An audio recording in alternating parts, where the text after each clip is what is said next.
Hello student, Kalyani IAS academy online platform पर आप सभी का बहुत बहुत स्वागत है। मैं हूं लखन दायमा, आपको एमपी जीके पढ़ा रहा हूं।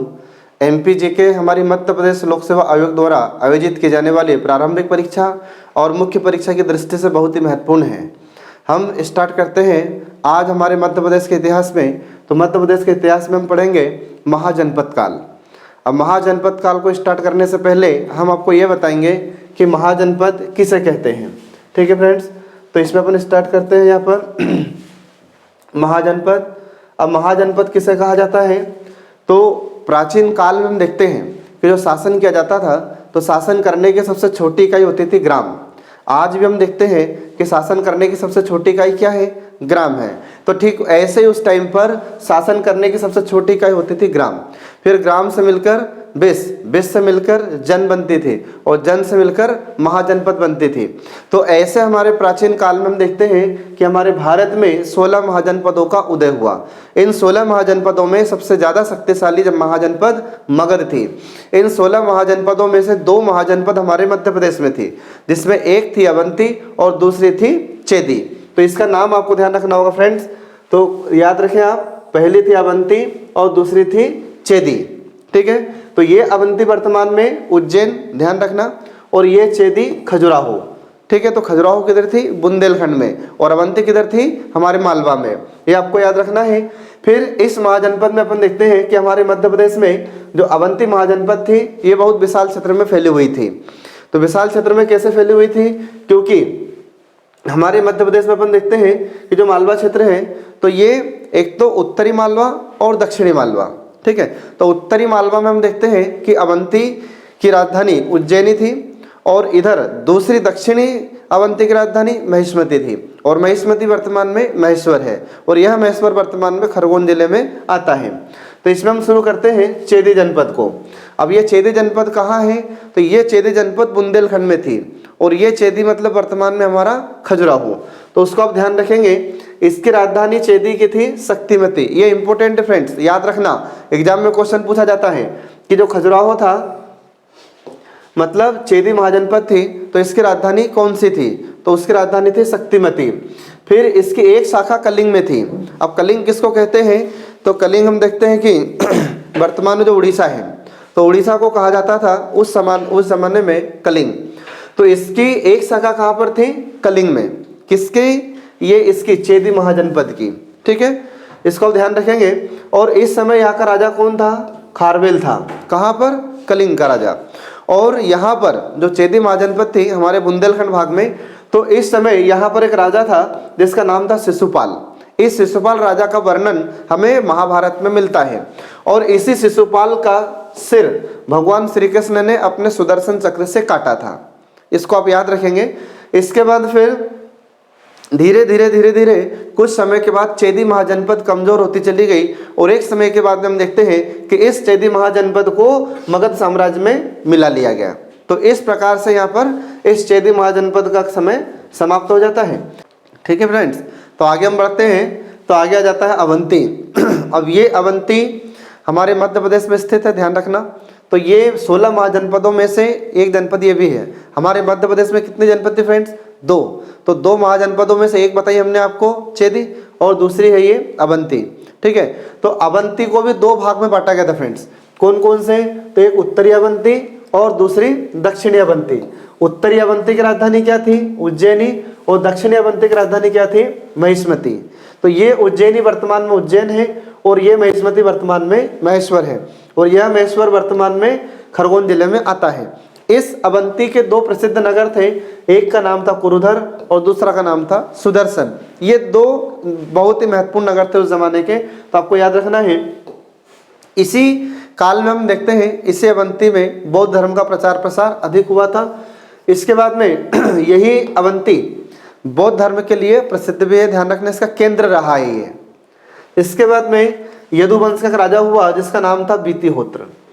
इसी बीतिहोत्र के शासन काल में एक व्यक्ति था, उसका नाम था पुलिक, और ये पुलिक इस बीतिहोत्र का सेनापति था। और इसी पुलिक का एक पुत्र था, उसका नाम था प्रद्योत। तो उस प्रद्योत को अवंती का राजा बनाने के लिए बीतिहोत्र की पुलिक ने हत्या कर दी। ठीक है। फिर इस पुलिक ने अपने पुत्र प्रद्योत को अवंती का राजपाट सौंप दिया, मतलब इसको राज सिंहासन पर बैठा दिया। और इस अवंती का शासक कौन हुआ? प्रद्योत। यही प्रद्योत चंड प्रद्योत के नाम से आगे जाना गया। फिर आगे अपन देखते हैं कि यह प्रद्योत किसके समकालीन रहा है? गौतम बुद्ध के समकालीन रहा है, आपको याद रखना है। फिर चंड प्रद्योत के शासन काल में हम देखते हैं कि मगध, वत्स और कौशल, ये इनसे इसका संघर्ष हुआ था। अपने से अगर एग्जाम में क्वेश्चन पूछा जाता है कि जब चंड प्रद्योत अवंती का शासक था तो उस समय इसका संघर्ष किससे किससे हुआ था, तो उसका संघर्ष ये मगध, वत्स और कौशल से हुआ था। ठीक है। इसके बाद में बौद्ध ग्रंथों से हमें जानकारी मिली है कि अजातशत्रु ने चंड प्रद्योत के अभियान से बचने के लिए राजगृह में एक किले का निर्माण करवाया था।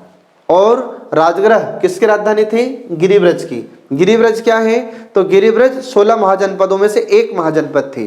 तो इस गिरिव्रज की राजधानी थी राजगृह। और इस राजगृह में अजातशत्रु ने इस चंड प्रद्योत के अभियान, मतलब इसके आक्रमण से बचने के लिए इसने किला का निर्माण करवाया था राजगृह में। फ्रेंड्स, इसको आप लोग याद रखेंगे।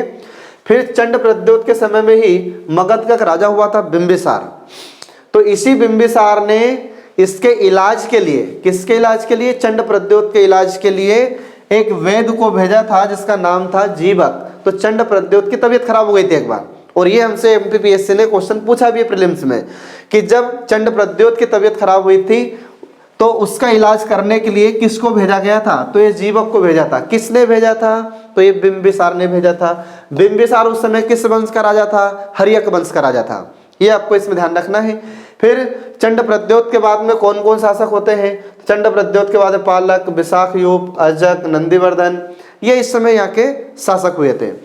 फिर इसके बाद में अपन देखते हैं एक और इसमें शासक हुआ था नंदीवर्धन। किसके बाद में? ये अजक के बाद में नंदीवर्धन हुआ। फिर इसी नंदीवर्धन के समय में एक राजा था जिसका नाम था शिशुनाग। तो इस शिशुनाग ने पराजित कर दिया किसको? नंदीवर्धन को। और इसी नंदीवर्धन को पराजित करने के बाद में शिशुनाग ने मगध में इस अवंती को मिला लिया। और इस प्रकार से फिर इनका शासन यहाँ पर समाप्त हो जाता है। इसके बाद फिर हम आगे बढ़ते हैं। ठीक है, आगे बढ़ते हैं तो फिर अगला आ जाता है नंद वंश। तो नंद वंश की शुरुआत हो जाती है। तो मगध के शिशुनाग वंश का पतन हो जाता है। तो इसके पतन के बाद मगध में एक नए वंश की शुरुआत होती है। उस वंश का नाम क्या हुआ? तो उस वंश का नाम हुआ नंद वंश। अब एग्जाम में अपने से पूछा जाता है कि इस नंद वंश की स्थापना किसने की थी? तो नंद वंश की स्थापना महापद्म नंद ने की थी। ठीक है फ्रेंड्स, तो ये आपको इसमें ध्यान रखना है, एग्जाम में अपने से क्वेश्चन पूछा जाता है। अब इनका शासन कहाँ से कहाँ तक था नंद वंश के राजाओं का? तो इन वंश के राजाओं का शासन दक्षिण में मैसूर तक था। सोचिए अब आप, कहाँ? मगध आता था बिहार में, और उसकी राजधानी क्या थी मगध की? पाटलिपुत्र। तो इसका शासन कहाँ से कहाँ तक था? तो इसका शासन उधर मगध से लेकर नीचे कर्नाटक में आता है मैसूर, वहां तक इसका शासन था। किसका? नंद वंश के राजाओं का, मतलब महापद्म नंद का। फिर इसके बाद में नंदों के समय में अपन देखते हैं कि चेदी और अवंती जनपद ये किसके अंग बन चुके थे? मगध के। तो अपने से अगर क्वेश्चन पूछा जाता है कि किसके साम्राज्य में या किसके काल में ये चेदी और अवंती ये किसके अंग बन चुके थे? तो ये सब नंदों के समय में इनके अंग बन चुके थे। किसके? मगध के। फिर इसके बाद अपन देखते हैं कि यहाँ पर ये नंद वंश के राजा शक्तिशाली हो गए थे। अब इसी वंश में एक राजा हुआ था जिसका नाम था घनानंद। तो ये नंद वंश का अंतिम शासक हुआ था। और इसी घनानंद के राज दरबार में एक बहुत ही बड़े पंडित, विद्वान और ज्योतिषचार्य चाणक्य रहते थे, है ना। तो यहाँ पर आपको फोटो दिखाई जा रही है फ्रेंड्स। तो ये फोटो किसकी है? तो ये फोटो है चाणक्य की। तो जो बहुत बड़े विद्वान थे, बहुत बड़े ज्योतिषचार्य थे, उन्होंने अपने समय में बहुत आगे की भविष्यवाणी कर दी थी। किसने? कौटिल्य ने। आज हम वर्तमान में जो शासन देख रहे हैं, हमारे यहाँ पर भारत सरकार जो शासन करती है, और मध्यकाल में जिन राजाओं ने शासन किया था और प्राचीन काल में जिन राजाओं ने शासन किया था, इसकी भविष्यवाणी पहले कर चुके थे। कौन? चाणक्य।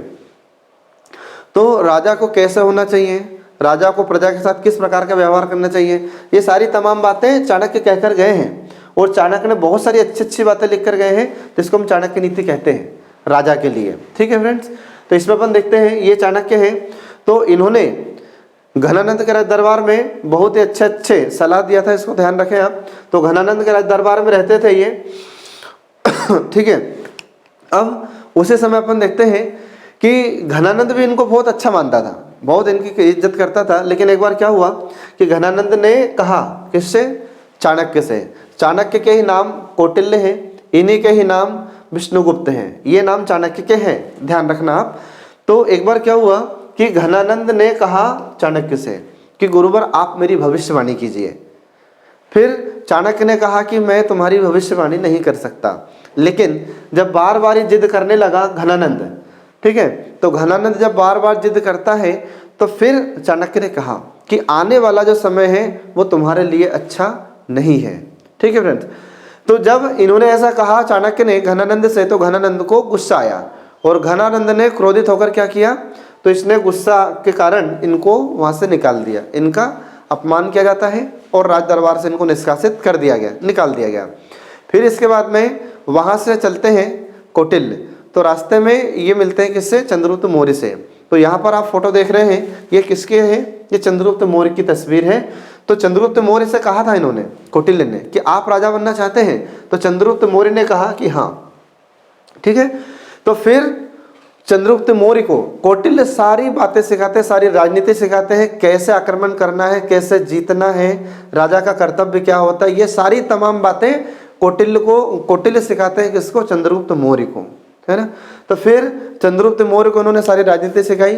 फिर धीरे धीरे इन्होंने एक सेना तैयार की और सेना तैयार करने के बाद में इस पर आक्रमण किया। किस पर? मगध पर। और उस समय यहाँ के राजा कौन थे? तो उस समय यहाँ का राजा था घनानंद। तो इसी घनानंद को पराजित किया था किसने? चंद्रगुप्त मौर्य ने, और एक नए वंश की स्थापना कर दी चंद्रगुप्त मौर्य ने, उसका नाम हुआ मौर्य वंश, ठीक है फ्रेंड्स। तो आगे बढ़ते हैं, तो आगे अपन देखते हैं अगला वंश आता है मौर्य वंश। अब मौर्य वंश में अपन देखते हैं, एग्जाम में अपने से क्वेश्चन पूछा जाता है कि चंद्रगुप्त मौर्य ने किस वंश की स्थापना की थी? तो चंद्रगुप्त मौर्य ने मौर्य वंश की स्थापना की थी। तो यहाँ पर आपको ये जो तस्वीर दिखाई जा रही है, ये जो फोटो आप देख रहे हैं, ये किसकी फोटो फ्रेंड? ये चंद्रगुप्त मौर्य की है। तो इसे चंद्रगुप्त मौर्य ने किस वंश की स्थापना की? मौर्य वंश की स्थापना की थी, ठीक है। ये इसमें आपको ध्यान रखना है। चलिए स्टार्ट करते हैं इसमें मौर्य युग को। तो मौर्य युग में अपन देखते हैं सबसे पहले मौर्य वंश को, ठीक है। तो मौर्य वंश की स्थापना करने वाले व्यक्ति कौन थे? चंद्रगुप्त मौर्य, ये आपको याद रखना है। और चंद्रगुप्त मौर्य के समय में ही चंद्रगुप्त मौर्य ने कौटिल्य को अपना प्रधानमंत्री के रूप में नियुक्त किया था। कौटिल्य इनको सलाह देते थे और चंद्रगुप्त मौर्य भी इनकी सलाह मानता था। चंद्रगुप्त मौर्य इन्हीं की परमिशन से, इन्हीं की अनुमति से कोई भी कार्य करता था, इनसे बिना पूछा कोई कार्य नहीं करता था। और चंद्रगुप्त मौर्य इनकी बहुत इज्जत करता था। फिर चंद्रगुप्त मौर्य की मृत्यु के बाद में उनका पुत्र बिंदुसार राजा हुआ। तो इसमें आपको ध्यान रखना है, अपने से क्वेश्चन पूछा जाएगा कि चंद्रगुप्त मौर्य की मृत्यु के बाद में मगध का शासक कौन हुआ था? तो ये बिंदुसार हुआ था, ठीक है। फिर बिंदुसार के बाद में उसका पुत्र कौन हुआ? अशोक हुआ था। तो अशोक को जब राज्यपाल का पद दिया जाता है, अवंती का, ध्यान रखना, इसको राज्यपाल कहाँ का बनाया जाता है? अवंती का राज्यपाल बनाया जाता है। तो जब सम्राट अशोक वहाँ से चले, कहाँ से? मगध से। तो मगध से जब आते हैं तो रास्ते में विदिशा रुके थे, और विदिशा में ही एक व्यापारी था जिसको हम श्रेष्ठी कहते हैं। तो इस व्यापारी की एक पुत्री थी, उसकी पुत्री का नाम था देवी। और बौद्ध ग्रंथ में एक ग्रंथ जिसका नाम है महाबोधि, उस महाबोधि ग्रंथ में अपने को इस रानी का नाम क्या मिलता है? महादेवी मिलता है। तो इसको ध्यान रखेंगे फ्रेंड्स, एग्जाम में क्वेश्चन पूछा जाता है कि अशोक की पत्नी महादेवी का नाम महादेवी हमें कहाँ मिलता है? तो इनका नाम है महादेवी, महाबोधि वंश में मिलता है। तो महाबोधि वंश क्या है? ये बौद्ध धर्म का ग्रंथ है, इंपॉर्टेंट है, आप इसको नोट कर लीजिएगा। इसके बाद में तो महादेवी से सम्राट अशोक का विवाह हुआ, और इसी महादेवी से सम्राट अशोक का एक पुत्र हुआ जिसका नाम है महेंद्र, और एक पुत्री थी जिसका नाम है संघमित्रा, ठीक है। इसी महेंद्र और संघमित्रा को सम्राट अशोक ने श्रीलंका में बौद्ध धर्म का प्रचार प्रसार करने के लिए भेजा था। इसके बाद फिर हम आगे बढ़ते हैं। तो सम्राट अशोक ने कई क्षेत्रों पर आक्रमण किया था और कई क्षेत्रों को जीता था। इसके बाद में फिर उन्होंने कलिंग पर आक्रमण किया। कलिंग मतलब वर्तमान में उड़ीसा है। तो वहाँ पर इन्होंने आक्रमण किया और उस क्षेत्र को भी इन्होंने जीत लिया था, वहाँ पर भी इनको विजय प्राप्त हुई थी। फिर इसी के बाद अपन देखते हैं कि सम्राट अशोक का हृदय परिवर्तित हो जाता है और सम्राट अशोक ने अपने समय में 84,000 स्तूपों का निर्माण करवाया था। ऐसी जानकारी हमें कौन देते हैं? तो ऐसी जानकारी हमें चीन का यात्री आया था फाहियान। तो चीन के यात्री फाहियान ने हमें यह जानकारी दी है कि सम्राट अशोक ने अपने शासनकाल में 84,000 स्तूपों का निर्माण करवाया है। ये आपको इसमें याद रखना है। इन्हीं स्तूपों में से महत्वपूर्ण और अधिक प्रसिद्ध स्तूप का नाम है सांची का स्तूप और यह सांची वर्तमान में रायसेन जिले में आता है। ठीक है, ये आपको इसमें ध्यान रखना है। इसके बाद में सम्राट अशोक ने और कहाँ पर स्तूपों का निर्माण करवाया है? तो सम्राट अशोक ने विदिशा में, भोजपुर में, अंधेर, सुनारी, इन क्षेत्रों में भी इसने स्तूपों का निर्माण करवाया था। इसके बाद में सम्राट अशोक ने सांची के अतिरिक्त और भी कुछ स्तूपों का निर्माण करवाया है, जिसमें महादेवी के लिए, महादेवी कौन थी? तो सम्राट अशोक की पत्नी थी। तो सम्राट अशोक ने अपनी पत्नी महादेवी के लिए एक स्तूप बनवाया था। कहाँ पर? उज्जैन में। और यह स्तूप वर्तमान में किस नाम से जाना जाता है? तो यह स्तूप वर्तमान में वैश्य टेकरी के नाम से जाना जाता है। तो आपसे फ्रेंड्स क्वेश्चन पूछ सकता है कि सम्राट अशोक ने उज्जैन में अपनी पत्नी महादेवी के लिए कौन सा स्तूप का निर्माण करवाया था? तो यह आपको इसमें ध्यान रखना है, वैश्य टेकरी। कहाँ पर है? ये उज्जैन जिले में है, ये आपको याद रखना है। फिर अशोक ने ही अपने समय में बहुत सारे अभिलेख लिखवा कर गया था। अब अभिलेख किसे कहा जाता है? तो अभिलेख मतलब विशेष लेख। तो विशेष लेख किस पर लिखे जाएंगे? ये अभिलेख किस पर लिखे जाते हैं? तो जो अभिलेख पत्थर पर लिखे जाते हैं, शिलाओं पर लिखे जाते हैं, उन्हें शिलालेख कहा जाता है। और जो अभिलेख गुफाओं पर लिखे जाते हैं, उनको गुहा लेख कहते हैं। और जो अभिलेख स्तंभ बनाकर स्तंभ पर लिखा जाता है, उसे स्तंभ लेख कहते हैं। तो ये 3 अभिलेख हमको सम्राट अशोक के मिलते हैं। तो इन अभिलेखों में हम देखते हैं कि हमारे मध्य प्रदेश में भी कुछ अभिलेख प्राप्त हुए हैं, जिसमें जबलपुर से हमें कुछ अभिलेख प्राप्त हुए हैं। तो जबलपुर में एक स्थान है, उसका नाम है रूपनाथ। ये रूपनाथ से हमें सम्राट अशोक के अभिलेख प्राप्त हुए हैं। फिर इसके बाद में दतिया जिले में एक स्थान है, उसका नाम है गुर्जरा। ठीक है, तो ये गुर्जरा कहाँ पर आता है? दतिया जिले में। यहाँ पर भी सम्राट अशोक के शिलालेख हमें प्राप्त हुए हैं। फिर इसके बाद में ऐसे ही सीहोर जिले में, तो सीहोर जिले में एक स्थान है, उसका नाम है पान गुडरिया। पान गुडरिया मिलता है, कहीं पर पान गुडारिया मिलता है, तो सीहोर जिले में आता है। यहाँ से भी हमको सम्राट अशोक के अभिलेख प्राप्त हुए हैं। फिर इसके बाद में सांची, आप कभी घूमने फिरने गए होंगे सांची स्तूप देखने के लिए, तो वहाँ पर भी इसके अभिलेख हमें प्राप्त हुए हैं, शिलालेख है, पत्थरों पर लिखे हुए हैं। फिर इसके बाद में सीहोर जिले में एक स्थान आता है सारो मारो, तो यहाँ पर भी सम्राट अशोक के अभिलेख हमें प्राप्त हुए हैं। तो आपसे क्वेश्चन कैसे पूछेगा? आपसे क्वेश्चन पूछेगा कि बताइए सम्राट अशोक के शिलालेख हमें कहाँ से प्राप्त हुए हैं मध्य प्रदेश में? तो हमको यहाँ से प्राप्त हुए, इनके स्थानों के नाम आपको याद रखना है फ्रेंड्स। इसके बाद में हम आगे बढ़ते हैं। तो इनके अलावा हमारे मध्य प्रदेश में जैसे कसरावत, ये खरगोन जिले में आता है, यहाँ से भी हमको मौर्य वंश के बारे में कुछ जानकारी मिली है। यहाँ पर भी हमें कुछ अभिलेख प्राप्त हुए हैं। आई होप आप लोग समझ गए होंगे फ्रेंड्स। आगे बढ़ते हैं। अगला जाता है मौर्योत्तर काल। मौर्योत्तर काल का मतलब क्या है? तो मौर्य धन उत्तर बराबर हो जाता है मौर्योत्तर। ठीक है, तो मौर्य मतलब मौर्य वंश, उत्तर मतलब उसके बाद में। तो मौर्य वंश के बाद का जो समय है वह कहलाता है मौर्योत्तर काल। अब मौर्योत्तर काल में अपन देखते हैं कि कुछ वंशों का उदय होता है। तो मौर्य वंश के बाद में कुछ वंश का उदय हुआ, जिसमें हम देखते हैं शुंग वंश को। ठीक है फ्रेंड्स, तो इसके बारे में अपने से क्वेश्चन पूछा जाता है कि शुंग वंश की स्थापना किसने की थी? ये आपको इसमें ध्यान रखना है। तो शुंग वंश की स्थापना करने वाले व्यक्ति का नाम है पुष्यमित्र शुंग। इसका नाम आपको याद रखना है। तो अपने से क्वेश्चन पूछा जाता है कि बताइए शुंग वंश की स्थापना किसने की थी? तो शुंग वंश की स्थापना करने वाले व्यक्ति पुष्यमित्र शुंग थे। इनका नाम आपको याद रखना है। इसके बाद में इसी पुष्यमित्र शुंग का एक लड़का था जिसका नाम था अग्निमित्र। इसी अग्निमित्र को इसने विदिशा का शासक बनाकर भेजा था। किसने भेजा था? पुष्यमित्र शुंग ने। किसको? अग्निमित्र को। अग्निमित्र कौन है? पुष्यमित्र शुंग का पुत्र था। कहाँ का शासक बनाया इसको? विदिशा का। ये आप लोग इसको याद रखेंगे। तो विदिशा का इसको शासक या राज्यपाल इसने बनाया था और फिर धीरे धीरे इसने अपना साम्राज्य विस्तार किया था। तो ये अपना साम्राज्य विस्तार करते करते कहाँ तक पहुँच जाता है? विदर्भ तक पहुँच जाता है। विदर्भ मतलब वर्तमान में महाराष्ट्र का नागपुर वाला क्षेत्र, उसको कहा जाता है विदर्भ। तो वहां तक इसने अपना अधिकार कर लिया था। फिर इसके बाद में इसी के दरबार में एक लेखक रहे थे, उनका नाम है शेक्सपियर, मतलब महाकवि कालिदास। तो कालिदास ये हमारे भारत के बहुत ही प्रसिद्ध लेखक थे उस समय में, तो इनको भारत का शेक्सपियर कहा जाता है, कालिदास को। अब ये शेक्सपियर कौन थे? तो ये शेक्सपियर ब्रिटेन में बहुत बड़े लेखक थे, ठीक है। तो वैसे उपाधि इनको दी गई है कालिदास को, तो इनको भारत का शेक्सपियर कहा जाता है। तो ये कालिदास किसके दरबार में रहे थे? अग्निमित्र के दरबार में रहे थे। और इसी अग्निमित्र की एक पत्नी थी, उसका नाम था मालविका। तो अग्निमित्र और मालविका दोनों पर आधारित एक ग्रंथ लिखा जिसका नाम था मालविका अग्निमित्रम। फ्रेंड्स, ये अपने से एग्जाम में क्वेश्चन पूछा जा चुका है, आप इसको नोट कर लीजिए कि बताइए मालविका अग्निमित्रम किसकी रचना है? तो ये महाकवि कालिदास की रचना है। और इसमें किसका वर्णन किया इन्होंने?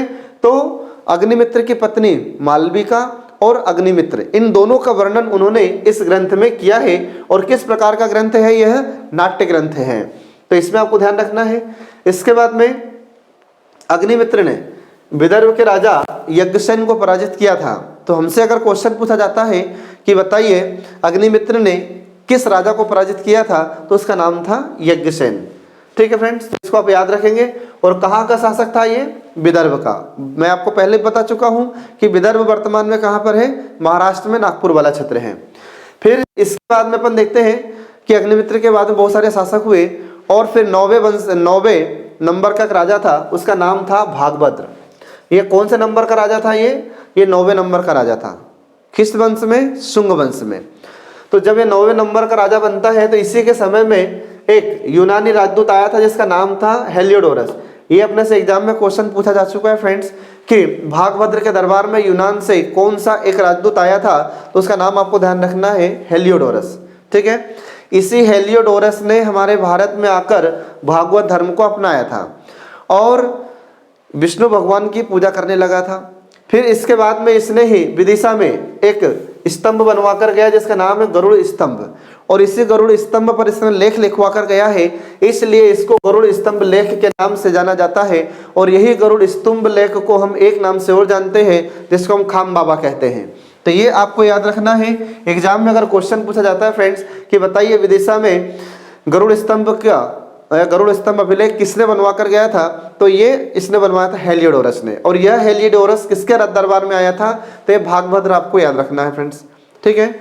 इसके बाद में इसी से जो गरुड़ स्तंभ लेख है, इसी से हमको सर्वप्रथम हमारे भारत में भागवत धर्म की जानकारी प्राप्त हुई थी। ये हमसे कई बार एग्जाम में क्वेश्चन पूछा जा चुका है कि हमको सर्वप्रथम भागवत धर्म की जानकारी कहाँ से मिलती है, तो ये जानकारी मिलती है हमको इससे, गरुड़ स्तंभ लेख से, ठीक है फ्रेंड्स। आपको याद रखना है। आई होप आप लोग समझ गए होंगे। आगे बढ़ते हैं। शुंग काल में कुछ कलाकृतियों का निर्माण हुआ है, तो कौन कौन से कलाकृतियां हैं, तो इसमें देखते हैं। पहला है भरूत स्तूप। तो इस भरूत स्तूप का निर्माण भी सम्राट अशोक के द्वारा करवाया गया था, ये आपको इसमें ध्यान रखना है। और ये भरूत, ये स्थान का नाम है, ध्यान रखें आप। ये जो भरूत की अपन बात कर रहे हैं, यह भरूत वर्तमान में सतना जिले में आता है। तो इसी सतना जिले के भरूत नामक स्थान पर एक स्तूप का निर्माण करवाया गया था सम्राट अशोक के द्वारा, ठीक है। इसके बाद फिर भरूत स्तूप के बारे में हमको जानकारी किसने दी थी, तो ये जानकारी हमको कनिंघम ने दी थी। कब दी थी ये जानकारी? 1873 में। तो ये आपको इसमें याद रखना है, इंपॉर्टेंट है। अगर आपसे क्वेश्चन पूछा जाता है कि भरूत स्तूप की खोज किसने की थी, तो ये कनिंघम ने की थी। कब खोज की थी? 1873 में। ये आपको इसमें ध्यान रखना है। अब इसका वर्तमान अब स्वरूप देखें तो 10 फुट लंबा और 6 फुट चौड़ा ही बस रह पाया है, क्योंकि धीरे धीरे खत्म हो गया है ये। फिर इसके बाद में अगला आ जाता है सांची। सांची का पुराना नाम है काकनाद बोट, ठीक है। तो ये इसमें आपको ध्यान रखना है। अब इसी में अपन देखते हैं इस समय सांची में जिस स्तूप का निर्माण किया गया था, तो ये सम्राट अशोक ने करवाया था। फिर इसके बाद में इसके जो तोरण है, तो तोरण पुष्यमित्र शुंग के द्वारा बनवाए गए थे फ्रेंड्स, तो इसको आपको ध्यान रखना है। अब तोरण का मतलब क्या है, तो यहाँ पर आप देख रहे हैं दरवाजे बने हुए दिख रहे हैं आपको, तो ये दरवाजे, ये तोरण पुष्यमित्र शुंग ने बनवाए थे। बाकी ये जो अंदर का स्तूप आपको दिखाई दे रहा है, ये सम्राट अशोक के द्वारा निर्मित है। तो इसमें थोड़ा सा अंतर है, ध्यान रखना आप लोग। फिर इसके बाद हम देखते हैं कि इसकी खोज किसने की थी, तो 1818 ईस्वी में सबसे पहले एक अंग्रेज थे जिसका नाम था जनरल टेलर। इन्होंने इसको खोजा था सबसे पहले, ये इसमें आपको ध्यान रखना है। इसके बाद में इसी में अपन देखते हैं कि इसको सुधरवाने के लिए कुछ अंग्रेजों ने भी कार्य किए थे। इसके बाद में एक व्यक्ति था, इसका नाम था मेजर। तो इसमें अपन देखते हैं कि 1818 में इसके सुधरवाने कार्य करवाया गया था। कुछ स्तंभ, कुछ इसके पिलर गिर गए थे जिनको खड़े करवाए गए थे। फिर इसके बाद में यहाँ पर 3 स्तूप है, कहाँ पर, सांची में। तो जो बड़ा स्तूप है यहाँ पर आप तस्वीर में देख पा रहे हैं, ये बड़ा स्तूप है, ठीक है। इस बड़े स्तूप में हम देखते हैं कि इसमें 4 तोरण हैं। 4 तोरण कैसे? तो पहली बात तो आपको ये पता होना चाहिए तोरण का अर्थ क्या है। तो तोरण का अर्थ है सीधा सा दरवाजे। तो यहाँ पर आपको जो दरवाजे दिखाई दे रहे हैं ऐसे ये तोरण बने हुए हैं। ऐसे 4 तोरण मिलेंगे आपको, उत्तर दिशा में, दक्षिण दिशा में, पूर्व दिशा में और पश्चिम दिशा में। ऐसे 4 दिशाओं के आधार पर 4 तोरण इसमें बने हुए हैं, ये आपको इसमें ध्यान रखना है। और इसी में अपन देखते हैं कि यहाँ पर किसके बारे में हमको जानकारी मिलती है, अपने से क्वेश्चन पूछा गया है। तो इसमें भगवान बुद्ध के अवशेष रखे गए हैं। याद रखना, एग्जाम में क्वेश्चन पूछा जाता है कि जो सांची का स्तूप, जो बड़ा स्तूप है जिसका निर्माण सम्राट अशोक ने करवाया था, इसमें किसके अवशेष रखे गए हैं? तो इसमें महात्मा बुद्ध के अवशेष रखे गए हैं, ये आपको इसमें ध्यान रखना है। और जो दूसरा स्तूप है इसमें बौद्ध धर्म के जो प्रचारक थे उनके अवशेष इसमें रखे गए हैं। और जो तीसरा स्तूप है इसमें गौतम बुद्ध के 2 शिष्य थे, जिसमें एक का नाम सारिपुत्र है और दूसरे का नाम महामोदगलायन है, ठीक है। ये इसमें आपको ध्यान रखना है, ये बहुत ही इंपॉर्टेंट है। एमपीपीएससी ने इसको पूछा है, किसको? महामोदगलायन को। प्रीलिम्स में क्वेश्चन पूछा गया है कि यहाँ पर जो सांची के स्तूप है, जो तीसरे नंबर का स्तूप है, उसमें किसके साक्ष्य रखे गए हैं, किसके अवशेष रखे गए हैं? तो इसमें सारिपुत्र और महामोदगलायन, ये कौन थे? तो ये महात्मा बुद्ध के शिष्य थे, ये आपको इसमें ध्यान रखना है। तो इस प्रकार से हम देखते हैं कि ये यहाँ पर खत्म हो जाता है। इसके बाद में अगला आ जाता है सातवाहन वंश। सातवाहन वंश के बारे में आपसे पूछेगा कि इसकी स्थापना किसने की थी? तो सातवाहन वंश की स्थापना शिमुक ने की थी, इसको याद रखना आप लोग। फिर इसी सिमुक के नाम आपको और कौन कौन से मिलते हैं? तो सिमुक के नाम आपको सिंधुक और सिसुक और सिपक, ये इसके नाम हमें मिलते हैं, आप लोगों को याद रखना है। फिर इसी वंश में एक राजा अपन देखते हैं जिसका नाम था गौतमीपुत्र सातकर्णी। ये इस सातवाहन वंश का सर्वाधिक पराक्रमी राजा था, सर्वाधिक शक्तिशाली राजा था। इसके बाद में इसी के काल में हम देखते हैं कि बहुत सारे सिक्के हमें प्राप्त हुए हैं हमारे मध्य प्रदेश से। तो मध्य प्रदेश में हम देखते हैं कि इसके सिक्के कहाँ कहाँ से हमें प्राप्त होते हैं? तो अनूप, अनूप किसको कहा जाता है? तो अनूप कहा जाता है निमाड़ को। निमाड़ वर्तमान में 2 भाग में बटा हुआ है, एक पूर्वी निमाड़ और दूसरा पश्चिमी निमाड़। पूर्वी निमाड़ कहा जाता है खंडवा को, पश्चिमी निमाड़ कहा जाता है खरगोन को, ठीक है। तो इसको आप ध्यान रखेंगे। फिर इसमें अपन देखते हैं यहाँ के अलावा, निमाड़ के अलावा पूर्वी मालवा से हमें कुछ साक्ष्य प्राप्त हुए हैं, कुछ सिक्के इनके प्राप्त हुए हैं। तो इससे यह सिद्ध हुआ है कि यहाँ तक इन लोगों का साम्राज्य विस्तार था। तो यहाँ पर हम इनको क्यों पढ़ रहे हैं? तो हमारे मध्य प्रदेश में भी इन लोगों ने कुछ समय शासन किया था, इसलिए हम इनके बारे में पढ़ रहे हैं, ठीक है। इसके बाद फिर इसी का एक पुत्र हुआ जिसका नाम था वशिष्ठपुत्र पुलुमावी। तो ये इसकी जानकारी हमें कैसे मिलती है? क्योंकि इसके सिक्के हमें मध्य प्रदेश के विदिशा जिले से प्राप्त हुए हैं और इसी विदिशा का नाम, पुराना नाम था भेलसा, उसको याद रखेंगे आप।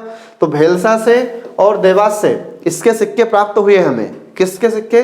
वशिष्ठपुत्र पुलुमावी के। इसी से तो यह सिद्ध हुआ है कि इन लोगों ने हमारे मध्य प्रदेश के भागों में शासन किया था। इसके बाद में इस वंश का जो अंतिम राजा हुआ उसका नाम था यज्ञश्री सातकर्णी। किसका है ये? इस सातवाहन वंश का।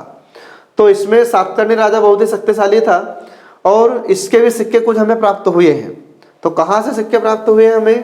तो इसके सिक्के हमें वैसनगर, विदिशा से और देवास से इसके सिक्के हमें प्राप्त हुए हैं, ये आपको ध्यान रखना है।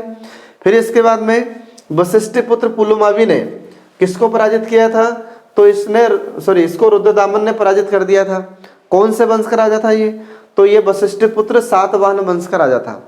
तो इस वशिष्ठपुत्र पुलुमावी को रुद्रदामन ने पराजित कर दिया था। तो इस प्रकार से अपन देखते हैं।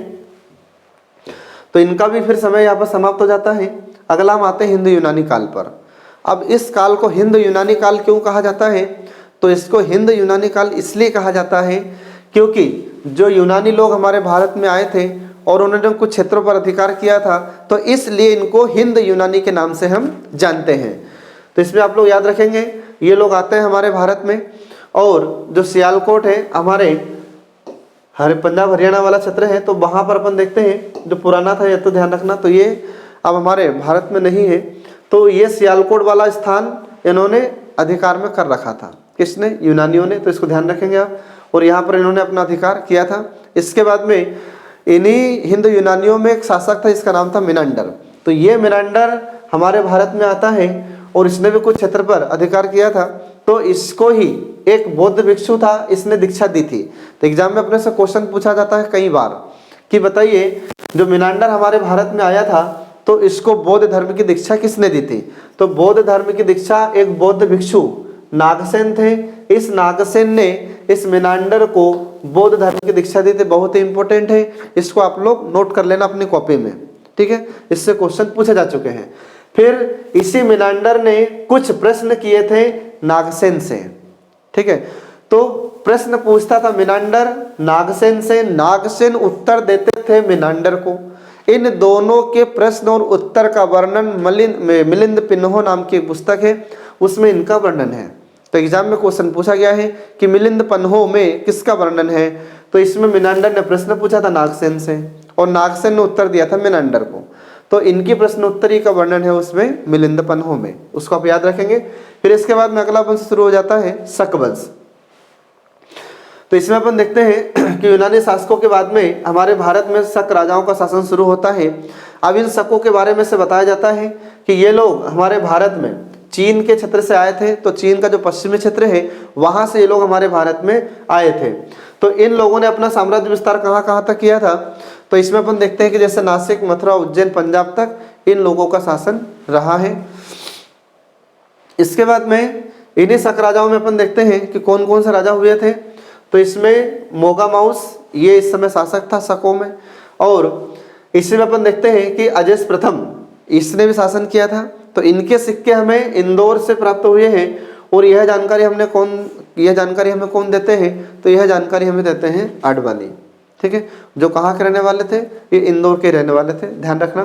तो इनके द्वारा हमें यह जानकारी प्राप्त हुई है। इसके बाद में हम आगे बढ़ते हैं नागवंश पर। अगला वंश आता है नागवंश, ठीक है? अब इसमें अपन देखते हैं कि ये नागवंश का शासन कहाँ रहा है। तो ये नागवंश का शासन हमारे मध्य प्रदेश में विदिशा और ग्वालियर इन क्षेत्रों में इसका अधिकार रहा था, इनका शासन रहा था। तो इसमें अपने से क्वेश्चन पूछा जाता है कि इस नागवंश का संस्थापक कौन था? तो इस नागवंश का संस्थापक वृषनाथ था, ये आपको याद रखना है। तो ये हमें कैसे जानकारी मिली कि इन लोगों ने हमारे मध्य प्रदेश के विदिशा जिले और ग्वालियर जिले में शासन किया था। तो इनके द्वारा जो सिक्के चलाए गए थे उन सिक्के की प्राप्ति हमें हुई है विदिशा से। तो यहाँ से हमको इनके सिक्के मिले, तब हमें पता हुआ कि इन्होंने यहाँ पर शासन किया था। और इनकी राजधानी कौन सी थी? तो इन्होंने अपनी राजधानी विदिशा को बनाया था। इसके बाद वृषनाथ के बाद में अगला राजा इस वंश का भीमनाग हुआ, ये इनके नाम आपको याद रखना है। फिर इसके बाद में इन्होंने अपनी राजधानी किसको बनाया था? तो इसने अपनी राजधानी ग्वालियर को बनाया था। ग्वालियर का नाम क्या है फ्रेंड्स? पद्मावती, उसमें कंफ्यूज मत होना कभी। इसके बाद में जायसवाल एक हमारे इतिहासकार हैं, इन्होंने ये बताया कि इनका समय 210 ईस्वी से लेकर 230 ईस्वी तक इनका शासन रहा था, मतलब ज़्यादा समय तक ये लोग शासन नहीं कर पाए थे। इसके बाद में भीमनाग का उत्तराधिकारी ये स्कंदनाग होता है। फिर बृहस्पति नाग हुआ। इन दोनों के सिक्के हमें पवाया से प्राप्त हुए हैं। ये पवाया कहाँ आता है? तो ये ग्वालियर के पास में आता है पवाया, वहाँ पर इसके सिक्के हमें प्राप्त हुए हैं। और इसी पद्मावती मतलब ग्वालियर, तो इसी में कुछ शासक हुए थे, तो कुल 6 शासक हुए थे। तो इसमें शासक कौन कौन थे? तो इसके बाद में किसके बाद में? ये स्कंदनाग के बाद में। तो स्कंदनाग के बाद में अपन देखते हैं कि विभुनाग, रविनाग और ये भवनाग, फिर प्रभाकर नाग, देवनाग और गणपति नाग, ये शासक हुए थे। तो इन सभी शासकों के सिक्के हमें कहाँ से प्राप्त हुए हैं? पवाया से। तो ये हमने अनुमान लगाया है कि इन लोगों ने इधर शासन किया था, विदिशा और ग्वालियर क्षेत्र में, ठीक है? इसके बाद फिर हम देखते हैं कि रविनाग का एक नए प्रकार का सिक्का हमें कहाँ से प्राप्त हुआ है? एरण से। और ये एरण कहाँ पर आता है? हमारे सागर जिले में आता है एरण। तो यहाँ से हमको ये इसका रवि नाग का एक नए प्रकार का सिक्का प्राप्त हुआ है। तो आपसे क्वेश्चन कैसे पूछेगा यहाँ से, तो आपसे क्वेश्चन पूछ सकता है कि रवि नाग का एक नए प्रकार का सिक्का हमें मध्य प्रदेश में कहाँ से प्राप्त हुआ है, तो उस स्थान का नाम आपको ध्यान रखना है एरन। ठीक है, ये इसमें आपको ध्यान रखना है फ्रेंड्स। आगे बढ़ते हैं, अगला आ जाता है हिंदू यूनानी काल। तो हिंदू यूनानी काल को हिंदू यूनानी काल क्यों कहते हैं, क्योंकि जिस काल में हिंदू यूनानियों ने हमारे भारत के कुछ क्षेत्रों में अधिकार किया था, जहाँ जहाँ पर शासन किया था, तो उसके इस काल को हम कहते हैं हिंदू यूनानी काल। अब इस हिंदू यूनानी काल में अपन देखते हैं तो इनके साक्ष्य हमें कुछ ज़्यादा इंपॉर्टेंट साक्ष्य कुछ हमें प्राप्त होते नहीं है, लेकिन फिर भी जैसे हमारे मध्य प्रदेश का बालाघाट है, तो यहाँ से हमें इसके कुछ साक्ष्य प्राप्त हुए हैं।